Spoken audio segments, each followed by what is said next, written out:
And the work of the warbird organizations in the United States, whether it is the Commemorative Air Force, the Yankee Air Force, the EAA Warbirds of America, or the Canadian Warplane Heritage, the volunteer members of these groups keep the heritage, the military aircraft, they keep them flying. Without these civilian groups, with no government funding, the aircraft would be in museums, extinct.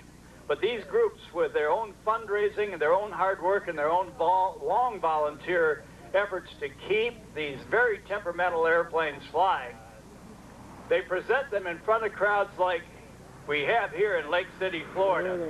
They preserve the heritage, the sights and the sounds, and the technology of an airplane that might have been a Top Gun airplane of World War II. Discipline formation takeoff, instead of taking off in elements of one, they actually are in formation on the runway.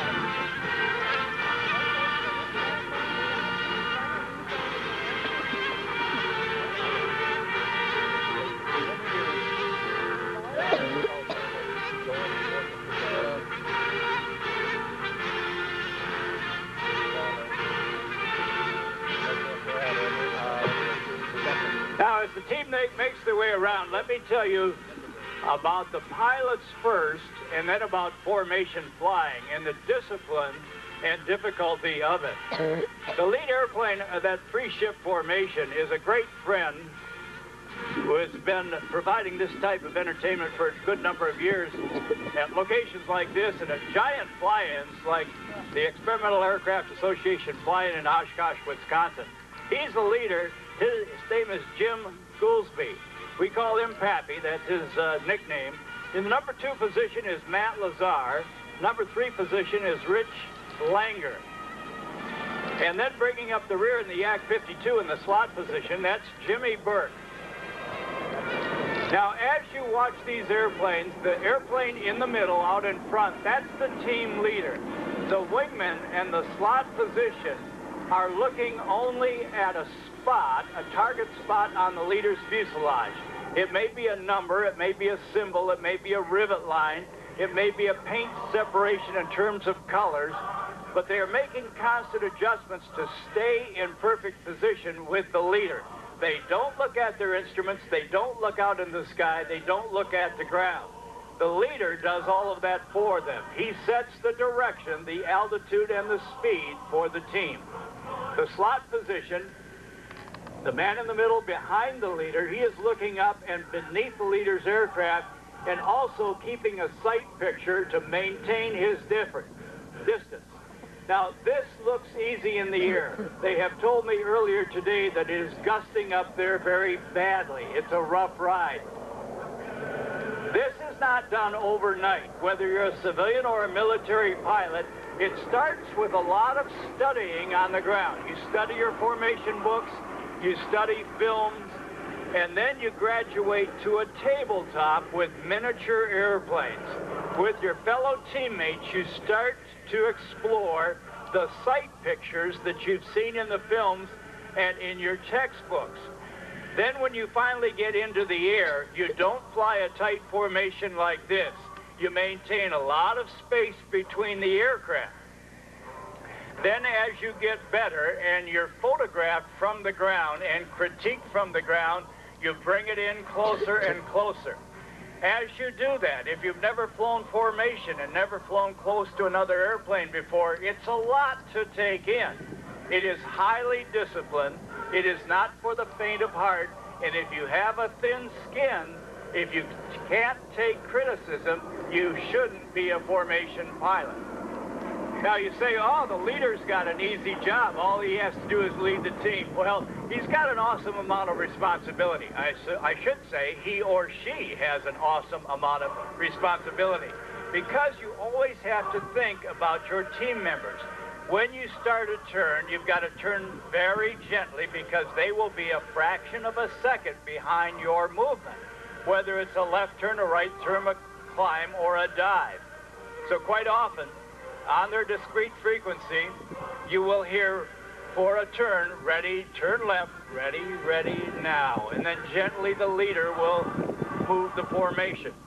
There will be times when the two wingmen, with their discipline, will maintain that visual cue on the leader's airplane, but look through the leader's fuselage to see if they're wingtip to wingtip with their fellow wingmen.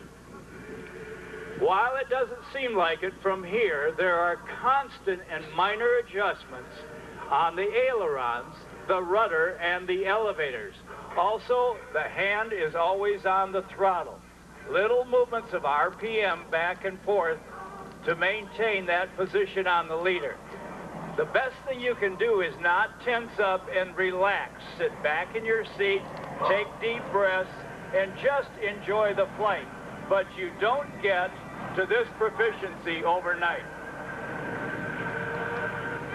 Now they moved momentarily to a finger 4 formation, strong right, and then Jimmy Burke in the number 4 position and the Yak 52 back in the diamond position slid back into the diamond position. All right, now here's the background on the airplane. Reintroducing the lead pilot, our friend Pappy Goolsby. His first name is Jim. Matt Lazar in position number 2, and Rich Langer in position number 3, back in position number 4, the slot position, Jimmy Burke, who will be sliding away from the team to perform a solo aerobatic routine and allowing the team to head back off. The 3 airplanes in front are CJ-6s. All of these aircraft were made in communist countries. Sometimes when we perform at air shows, there's a red star on the tail. These pilots belong to the Red Star organization of aircraft of these types. They say, what right do you have with veterans in our audience to fly the enemy's airplanes here? Well, here's the right we have. We won the Cold War. Ladies and gentlemen, these are Cold War trophies. That's why our American pilots can fly them. And give them a big round of applause, if you will, right now. To the victor go the spoils. That's why Jimmy Burke flies the Yak 52, built in the Soviet countries, and by the way, still in production. They've got a big round radial engine. It's called a Zanetyev engine. It's an M14, produces at least 360 horsepower. It is a radial air-cooled engine. Another great feature of the airplane is the sound of that engine. It growls like a World War II Bearcat fighter or an F-6 fighter, Grumman fighter. So it's got a great sound. Parts are readily available. The engine is very reliable. Parts are available, and at the fall of the USSR, these airplanes were inexpensive because the communist countries were, the pilots found, as they are in the echelon left, a new echelon formation, stacked a bit behind the leader and off his left wing. So you see formation changes. You saw the finger 4, the diamond, slipping back into the diamond. Now the left echelon, very precise, meant to be done in the shortest time possible as the aircraft turn around and present themselves in front of you again. All right, now you know the origin of these aircraft. You know the engines are bulletproof. You know the aircraft are reliable. Plenty of spare parts. In fact, as I mentioned to you, the Yak 52 is still being produced in Romania, if I remember right.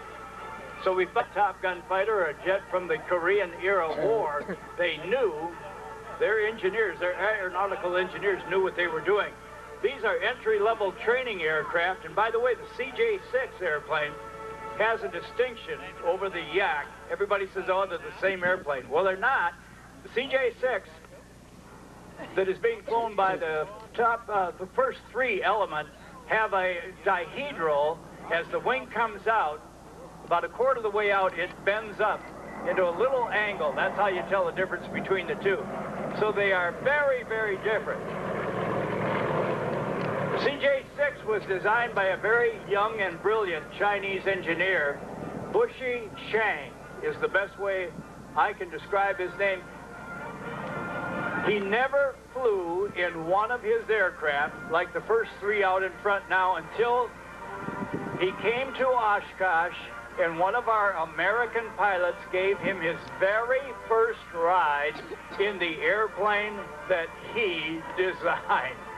That airplane, as I mentioned, is still in production as well.